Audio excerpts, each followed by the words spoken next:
I reached out, met with Dino, and the culmination of that is what you're experiencing here today, but it's also what I think is just the beginning of a long, I think a long development of turning Bend from where it is today, which I think is a really solid start, into a thriving regional technology center.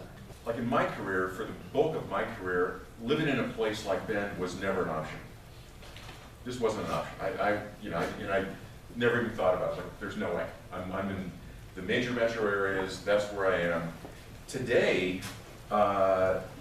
you go around, around the country, and there's, very high caliber, successful tech people that just say, yeah, I'm going to live in Portland.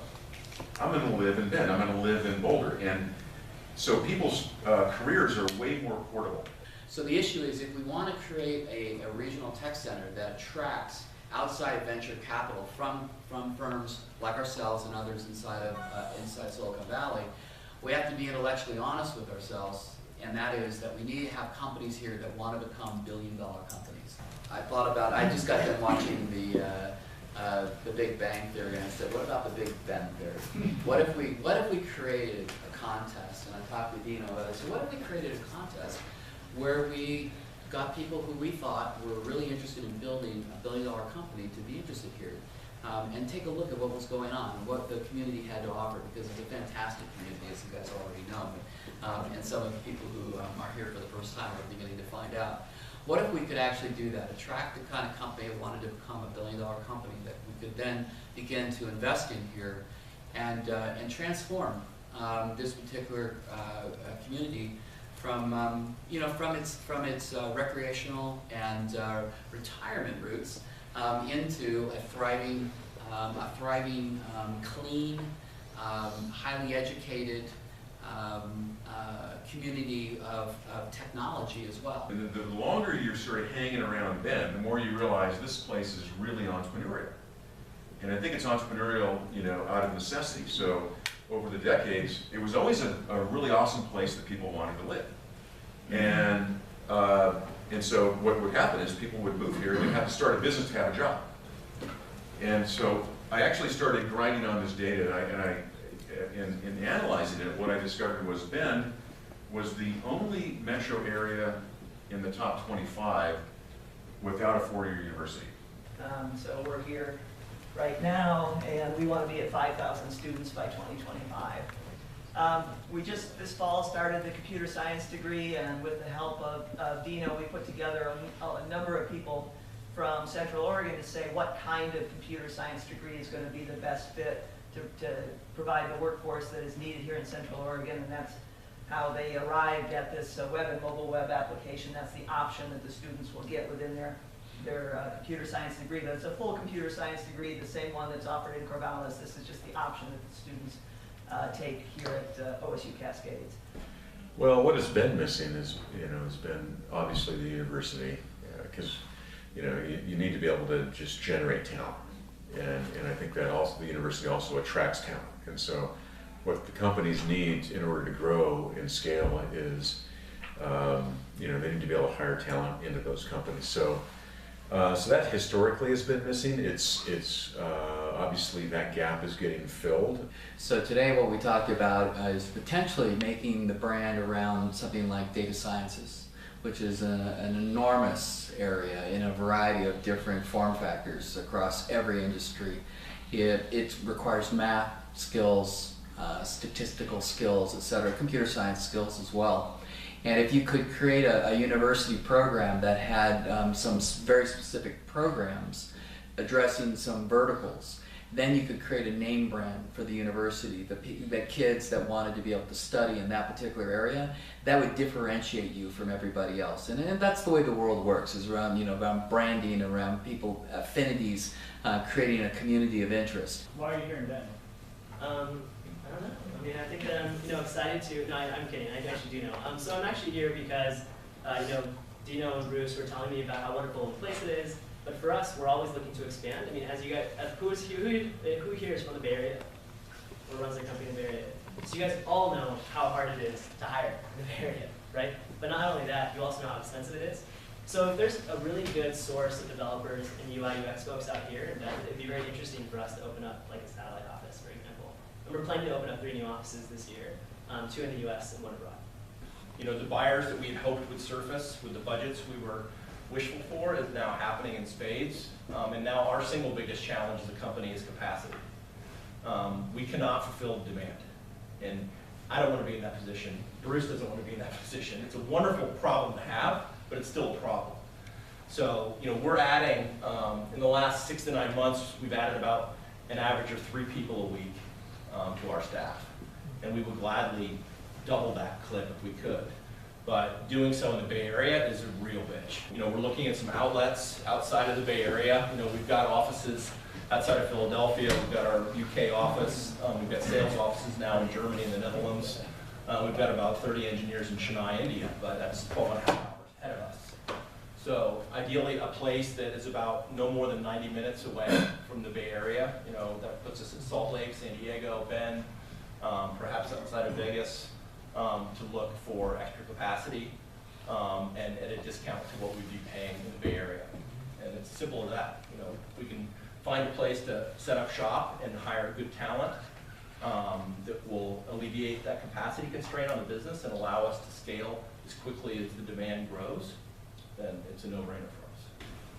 You know, we would want to set up shop somewhere and hire locally, but also give people the option that, hey, we've got a job posting, and whether that you have a cubicle in San Francisco or in Bend or Salt Lake, you know, be really agnostic on that and make that a benefit of coming to work at our company is you don't have to be captive in San Francisco and get the, you know, $2 million 900 square foot house.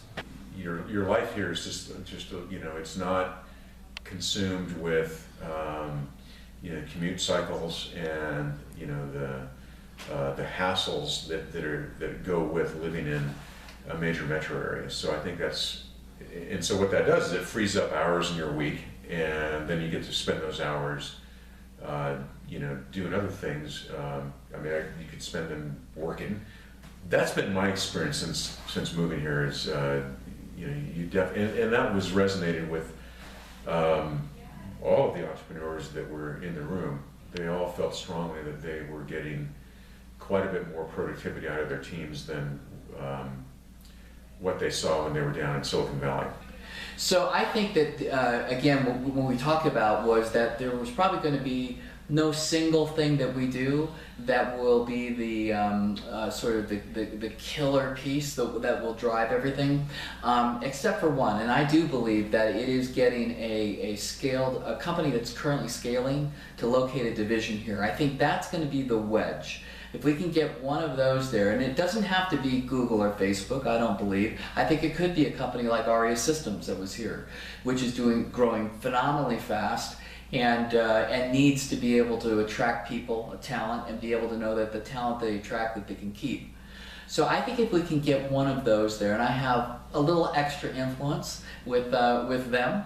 So if we could do that, that will be the anchor tenant. And from there, I think we can build. We can build new companies, and we can also bring others, because it always requires that pioneer, right? The one that does the first one, and then from there on, I think it becomes dramatically easier. The organic startup community is going to continue to grow. But the injection of a more mature company, that's going to it's going to elevate the awareness of the tech community in Bend, and particularly if it's a company growing and scaling like Aria, because they're probably going to at some point go public, and then we'll have a division of a public company here that's a hot tech company, and so that's just going to again, it's going to attract talent, and it's going to just be part of that talent pool that needs to kind of exist, because those people, when they spin out and they do their next thing, they're going to go start another company, and they'll start it here. Are we going to create an environment where our kids can actually live and enjoy their careers in a place like Bend, you know, and be knowledge workers? Or are they going to be forced to move somewhere else and then maybe have the opportunity to move back in their 40s when they can when they can engineer their careers to allow that. I think there's a whole lot of people in town that would like to sort of to see, you know, some sort of a sustainable tech industry, you know, develop for a lot of reasons. Those are great jobs. They're clean jobs. And they give our kids, you know, an opportunity to pursue, you know, top flight careers here. And I think that's really important, because I think that Bend could be one of the regional tech hubs that's very, very successful and influential over the next, you know, 30, 40 years. Yeah, and I would say that maybe the why now. I think that's always a critical element in investing in a new company, and I think it may be in investing in a new community. The reason I look at it is that we have infrastructure that's been laid in place. We just talked a little bit earlier today about the new facilities that are being built that enable this. But more importantly, I think that other things that have give us the ability to work remotely, the ability, video technology, so broadband to every home, all these things that were kind of laid in place over the last several decades, finally give us the ability to create these regional tech centers, so we can build from them.